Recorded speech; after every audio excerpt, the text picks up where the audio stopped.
Bhojpuri film जगत से जुड़ल हर ताजा तरीन खबर सबसे पहले जाने खातिर भोजपुरिया आर्यन चैनल के सब्सक्राइब कर ली और घंटी के जरूर दबाई। जय हो भोजपुरिया समाज। जी हाँ, आज आप लोग के बीच भोजपुरी के पावर स्टार पवन सिंह और भोजपुरी के सबसे हॉट अदाकारा मिस मोनालिसा के जोड़ी से जुड़ल नया एवं बड़ी खबर लेके आनी।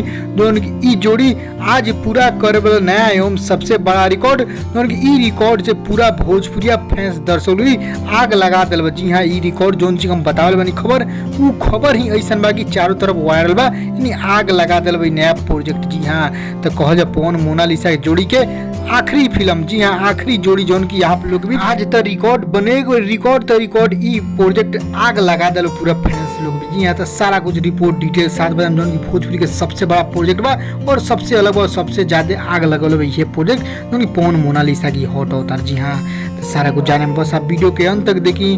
उससे पहले को रिक्वेस्ट करें आपसे के यदि आप भोजपुरिया आर्यन चैनल पर नया बनी तो जुड़ जाए, सब्सक्राइब कर ली और एक घंटी की आप जरूर दबा दी।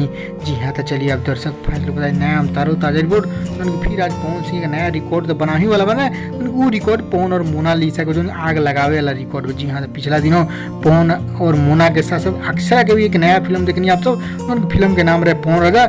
आज फिल्म नया रिकॉर्ड बनावे जो आग लगौले बा और आग लगाओ तो आप सब पता पूरा भोजपुरी सबसे ज्यादा रोमांटिक फिल्म है जो पवन सिंह के साथ मोनालिसा के जोड़ी है और इनमें अक्षरा सिंह साली बनल है। जी हाँ, तो आप सब देखिए स्क्रीनशॉट जो पवन राजा फिल्म के फिल्म टीम के तरफ से जो आज ये पूरा कर 40 मिलियन व्यू जो 4 करोड़ व्यू आज पूरा कर ली आप लोग के प्यार से पाके। जी हाँ, तो आग लगावे पवन सिंह के और मोनालिसा के जोड़ी के सबसे टॉप एवं फेवरेट फिल्म बा उनकी आप सभी देख लीजिए। तो आप सभी फिल्म देख ले कैसा लगल है, यदि नहीं देख ली तो वेब म्यूजिक पर जाके देख सकते नहीं। उनकी बस कुछ ही हजार के व्यू के कमी बा, आज 40 मिलियन व्यू पूरा कर ली 4 करोड़ व्यू। आप लोग भी एक और नया पवन सिंह के सीट फिल्म में साबित हुई पवन मोना के जोड़ी के सबसे आग लगा हुआ फिल्म जो पवन राजा फिल्म। कमेंट करें देख लें, लाइक शेयर करें जरूर आप।